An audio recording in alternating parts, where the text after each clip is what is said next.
خبر شامل کرتے ہیں راولپنڈی سے۔ State life field workers Northern region کا ایک اجلاس موبی پلازا صدر راولپنڈی میں زیر صدارت محمد نیاز اعوان صدر فیلڈ ورکرز راولپنڈی زون منعقد ہوا، جس میں اسلام آباد زون سے عبدالمناف و اسد عباس، میرپور آزاد کشمیر سے عبدالمجید بٹ و طاہر مجید، راولپنڈی زون سے محمد نیاز اعوان و سعید پرویز کیانی، سلطان شبیر کیانی، عبدالواحد ہاشمی نے شرکت کی،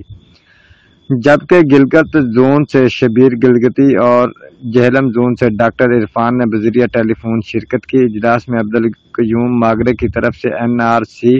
کوئٹہ سے فیلڈ ورکرز کے حق میں فیصلہ کو سراہا گیا اور عبدالقیوم ماگرے کی طویل جدوجہد کو سراہا گیا، اور یہ فیصلہ کیا گیا کہ اس فیصلے پر عمل درآمد کے سلسلہ میں عبدالقیوم ماگرے جو بھی لائحہ عمل اختیار کریں گے تو نادرن ریجن بھرپور حمایت کرے گا۔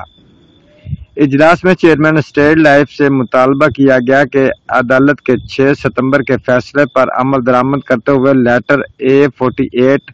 فوری طور پر منسوخ کرتے ہوئے 31/1/2019 والی کوڈنگ بحال کی جائے۔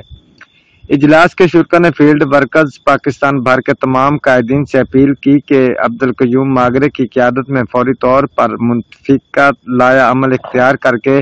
اس فیصلے پر عمل درآمد کو یقینی بنائیں۔ پاکستان و آزاد کشمیر بھر کے فیلڈ ورکرز متفق ہیں کہ قیوم ماگرے کا ساتھ دیں اور منافع بخش ادارے کو مزید ترقی سے ہمکنار کیا جائے۔ رپورٹ راجہ شوکت، جیو ایکسپریس نیوز، میرپور آزاد کشمیر، راولپنڈی۔